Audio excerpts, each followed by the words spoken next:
Bonjour à tous et bienvenue sur le stand de Suzuki au salon EICMA 2024 où Suzuki nous présente deux nouveautés, deux petites nouveautés mais importantes quand même pour le constructeur puisqu'il s'agit du retour de la DRZ 400. Allez, regardez avec moi.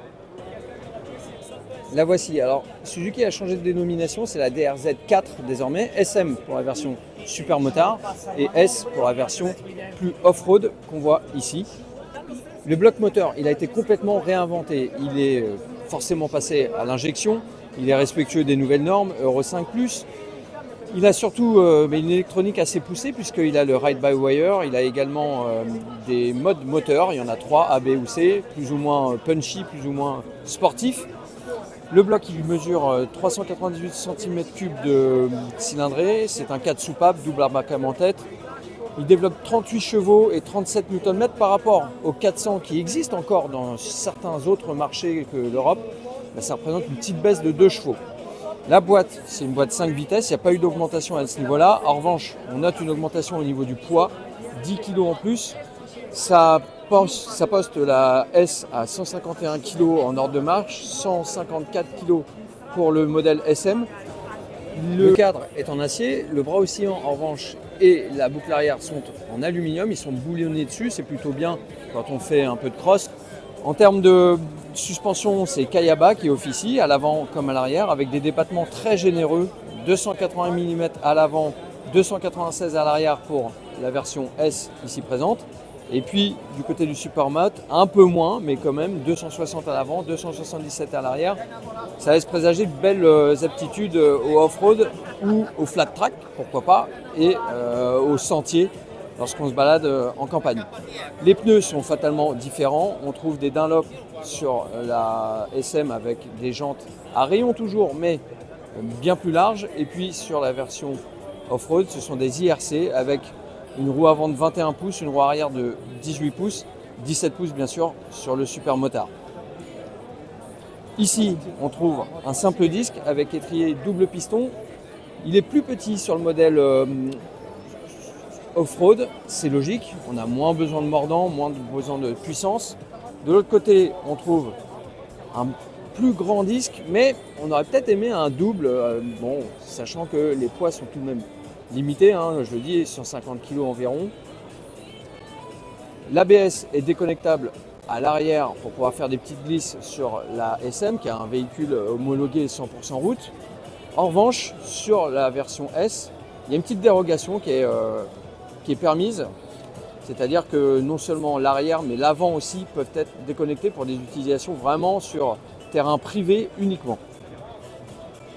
En termes d'électronique toujours, il y a l'ABS qui est obligatoire, ça c'est sûr, mais il y a l'anti-patinage également qui est réglable sur 2 niveaux. Il y a un 3e niveau gravel donc pour le tout-terrain sur la S et pour le flat track comme le dit Suzuki pour la SM, et c'est forcément désactivable pour faire quelques petits trous arrière. Au niveau du look, Suzuki a joué la carte plutôt sage. On voit un petit feu lenticulaire devant qui est très discret.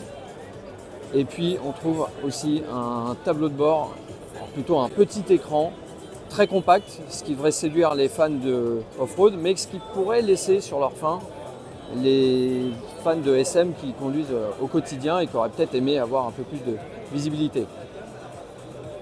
Pas de visibilité en revanche sur les dates de dispo et sur les tarifs pour l'instant. Restez connectés. Parmi les autres nouveautés entre guillemets du stand Suzuki, on trouve la GSX S1000S qui s'offre un nouvel écran, le même que la 8S en fait. Et puis on voit ici, dans un petit coin du stand, le Burgman 400 version hydrogène, donc qui utilise l'hydrogène comme un combustible. On a déjà vu ce genre de motorisation chez Kawasaki cet été avec une Ninja H2 qui était très impressionnante. Le scooter ne l'est pas moins, on voit un empattement qui est vraiment gigantesque. A priori, il sera plus à l'aise sur autoroute que dans les villes. Mais voilà, ça a le mérite d'être souligné. Suzuki travaille aussi sur d'autres types de combustibles à suivre. Allez, on ne pouvait pas partir du stand Suzuki sans saluer la GSX R1000 qui n'est plus au catalogue en France ni en Europe, mais un peu partout ailleurs dans le monde. On fait ici bien sûr à l'occasion le team Yoshimura certes, qui est nippon français. Ils ont remporté un nouveau titre en endurance mondiale cette année. Et puis on salue aussi l'initiative de Suzuki, officielle celle-là, avec le CN Challenge et cette GSX-R un peu spéciale qui était inscrite en catégorie expérience aux 8 heures de Suzuka. Alors pourquoi? Tout simplement parce que elle se voulait un peu plus verte, pardon, pas verte, c'est plutôt Kawasaki ça, mais vertueuse, en étant alimentée par exemple à 40% par des carburants durables. Et puis elle avait un tas de pièces éco-responsables. Le silencieux notamment était équipé d'un catalyseur. Les pneus étaient un peu plus recyclables et recyclés. L'huile était biosourcée, les carénages en carbone recyclé. Les freins avec des disques sans traitement, des plaquettes à faible teneur en poussière.